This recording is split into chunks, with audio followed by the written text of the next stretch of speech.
Aries, hi, welcome to my channel. So today we have a reading for you, no particular subject. We're going to take an issue, something we know, something we don't know. Recent past advice and potential outcome. At the end, there will be an opportunity for an extended where we'll dive in deeper. You can watch this for Aries, Sun, Moon, Rising, Venus, Mars, Mercury, North Node, or if any of those planets are currently transiting your first house, this could be for you. You know the drill. Thank you for all the ways that you support the channel. It's very much appreciated. Cross watchers, you are more than welcome. Message may well be for you. All the information is in the description box. Just hit the more button below. Aries, what's going on? Let's do one more.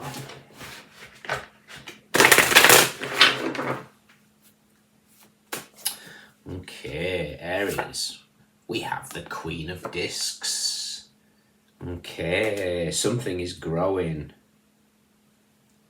Okay. How interesting. Something is growing. In what sense, I've no idea, but I'm linking. So in the Page of Pentacles in this deck, so Princess of Pentacles, the octahedron is, which is it's reference to the heart chakra in the sacred geometry, is kind of being pointed into the ground. So it's kind of like the seed. And now, and because it's on the top of her staff, and now the staff with the Queen of Pentacles has the icosahedron. Now the icosahedron is the throat chakra, but it's also the sacral chakra. So there's some sort of connection here that feels very, very balanced. So seeds that are planted may be growing in an abundant energy. Who knows?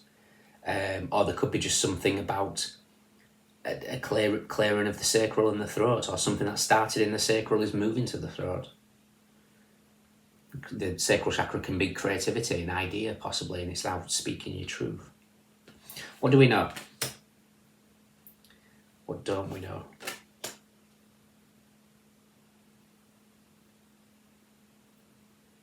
Recent past.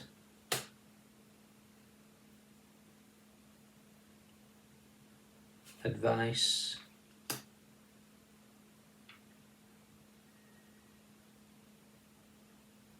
And potential outcome.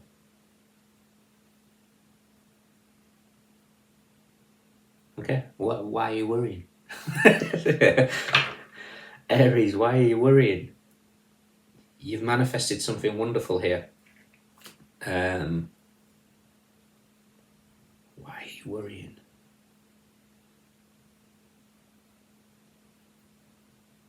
Why am I getting Lilith?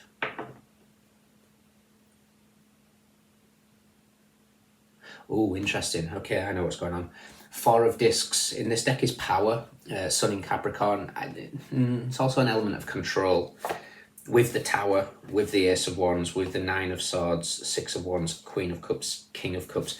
Yeah, whatever. It's like you're worried for no reason about something. I don't know why. Obviously, it could be something that's happened in the past. Whatever. That's why Lilith is coming in. Okay, interesting. Right. So, you guys, there's something that's been seen, seems to have connected from the sacral to the throat. However, the missing pieces in between that is obviously the solar plexus and the heart before you can align that. Now, the energy that I'm kind of seeing here, especially with the Sun in Capricorn energy, so the Sun meets the devil. Sun equaling the solar plexus, and the devil energy just kind of representing maybe blocked energy or some sort of shadow aspect, especially with the Tower straight afterwards. There's something that seems to be highlighted towards the solar plexus. Now the solar plexus, it feels like the stored emotional tension within the solar plexus region, which is obviously kind of settles in the stomach as well, but it also affects our nervous system. And the nervous system is that Nine of Swords energy, which is wedged between the Ace of Wands and the Six of Wands.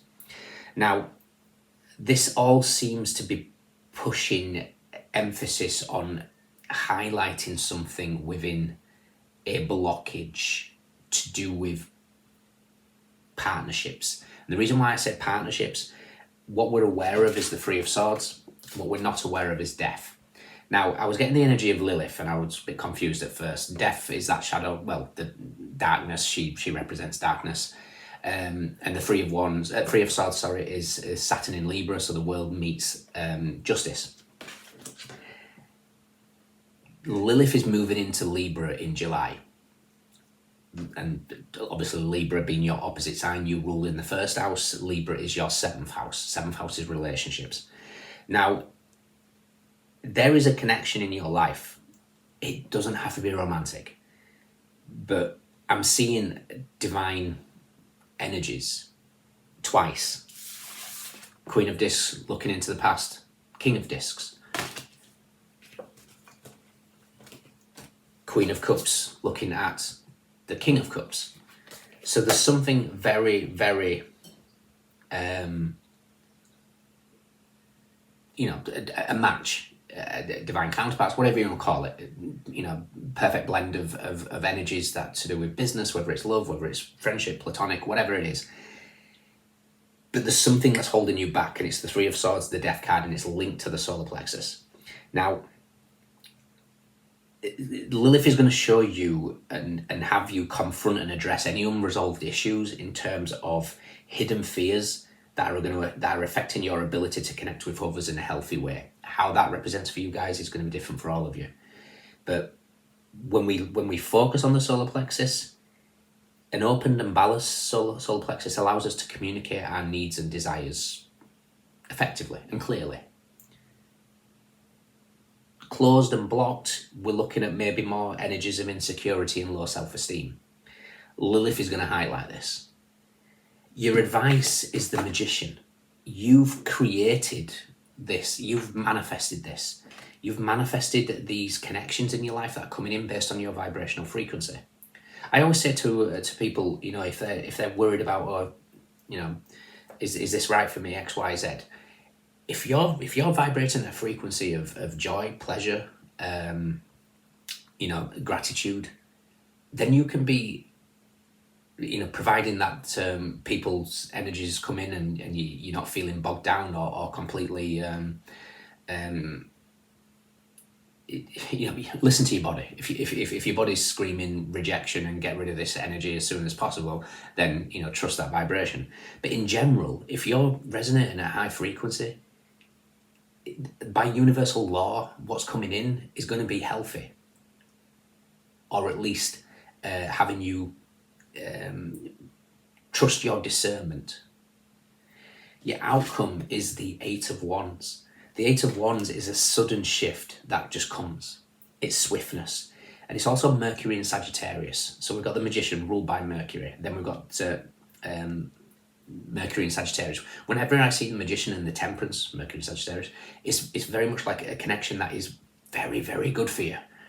So essentially you're being told to trust your frequency. You're being told to highlight where this mistrust that's happening in your life at the moment, maybe based on self-esteem, low self-esteem, or maybe based on some sort of insecurity, which is always all reflected from the past. We have these heartbreaks with the Three of Swords, and we then go through a situation where we feel quite down, hit the dark night, and consider everything in our lives that same sort of level. Or we assume that, every guy in the world is exactly the same, or every girl in the world is exactly the same. There's something about recognizing that you're in the position of Magician right now, the Magus. Your frequency is speaking for itself, and you just need to trust that frequency. We're going to check out the Temperance card to match this Eight of Wands. But what's really interesting is the Page of Pentacles has planted that seed, that octahedron, and the octahedron's in your outcome. And I say this all the time. The octahedron represents the heart chakra. The more that we open from the heart chakra, the more that we emanate from the heart chakra, the more this energy expands and expands and expands and expands. So, wonderful energies. So let's check out the Page of Pentacles and Temperance.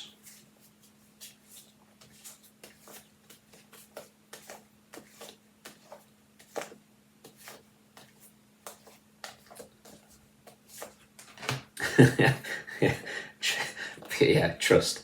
So we've got the Page of Pentacles here with, you can see with her staff, she's pointing the octahedron, the heart chakra, into the ground, which is in your outcome, very, very powerful and emanating in the future. And she's wedged between the Two of Wands, which is your card, it's Mars in Aries, which is where we currently are, and the Four of Swords, which is Truce, which is also Jupiter meets Libra. Jupiter in Libra, which is the Wheel of Fortune, meets Justice. Divine timing. Trust. The work that you've done, the seeds that you've planted, the energy that's with you right now with this Mars in Aries is all aligning you to peace and truce. And again, we've got that Wheel of Fortune meets 7th house. So that's like, it's the energy of Lilith bringing you some sort of lessons or a repeated cycle in your 7th house. So just to show you and highlight where this needs to take place. Now, this energy, like I said, doesn't happen until July for you guys. But if you can get into the mindset now, the transition will be a lot smoother. You know, look at where's this self-esteem, low self-esteem or insecurity stemming from. You know, look back. The Tower is with that Ace of Wands. You know, is it based on impulse? Do we just randomly feel a certain way and act upon it? Or do we are we more calm?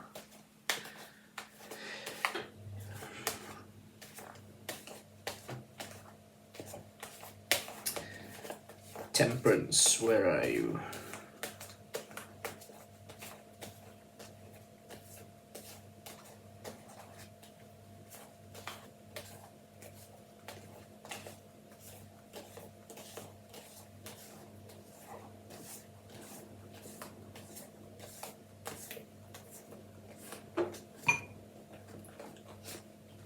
Nice. Okay, interesting. So Temperance is with the 8 of Swords and the 8 of Pentacles. So we've got 2 8s here, we're in an 8 year. Sun in Virgo and the Jupiter in Gemini.